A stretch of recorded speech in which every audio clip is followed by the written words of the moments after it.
Budget বাস্তবায়ন বা উন্নয়নের সবচেয়ে বড় বাধা হচ্ছে দুর্নীতি, জবাবদিহিতার অভাব, সততা স্বচ্ছতার অভাব। এটি আমাদের সবচেয়ে বড় চ্যালেঞ্জ। এই চ্যালেঞ্জ একদিনে দূর হবে না, কিন্তু কোনো একটা জায়গা থেকে শুরু করতে হবে এবং পদ্ধতিগতভাবে যদি এটা আমরা শুরু করতে পারি তখন এটা সুফল আমরা পেতে পারি। প্রস্তাবিত বাজেট বাস্তবায়নের সবচেয়ে বড় বাধা দুর্নীতি, এমন মন্তব্য করেছেন বিরোধী দলীয় নেতা ডাক্তার শফিকুর রহমান। চলতি বাজেট অধিবেশনে তিনি বলেন, সরকারের সদিচ্ছা থাকলে বাজেটে যে লক্ষ্যমাত্রা ঠিক করা হয়েছে তার চেয়ে বেশি রাজস্ব আহরণ সম্ভব। আর এদিকে পাচারকৃত অর্থ কিভাবে ফিরিয়ে আনা হবে সেই বিষয়ে বাজেটে কোনো দিক নির্দেশনা না থাকার সমালোচনাও করেছেন তিনি।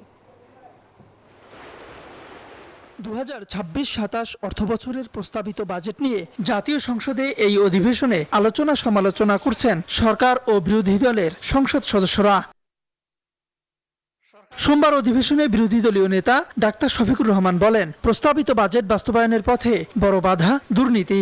বাজেট বাস্তবায়ন বা উন্নয়নের সবচেয়ে বড় বাধা হচ্ছে দুর্নীতি, জবাবদিহিতার অভাব, সততা স্বচ্ছতার অভাব।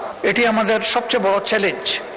এই চ্যালেঞ্জ একদিনে দূর হবে না, কিন্তু কোনো একটা জায়গা থেকে শুরু করতে হবে এবং পদ্ধতিগতভাবে যদি এটা আমরা শুরু করতে পারি তখন এটা সুফল আমরা পেতে পারি। প্রতি সপ্তাহে সর্বোচ্চবার বিকাশ পেমেন্টে 50 জন হবেন পেমেন্ট চ্যাম্পিয়ন। জিতে নিন টিভি সহ আকর্ষণীয় সব প্রাইজ।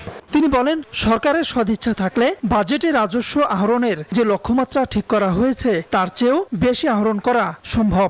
বলেন, পাচারকৃত অর্থ কিভাবে ফিরিয়ে আনা হবে সে বিষয়ে বাজেটে কোনো দিক নির্দেশনা নেই। সরকার নিজে যদি সৎ হয় এবং সদিচ্ছা থাকে তাহলে যে রেভিনিউ টার্গেট এখানে আমরা ফোকাস করেছি তার চাইতে বেশি রেভিনিউ আহরণ করা সম্ভব।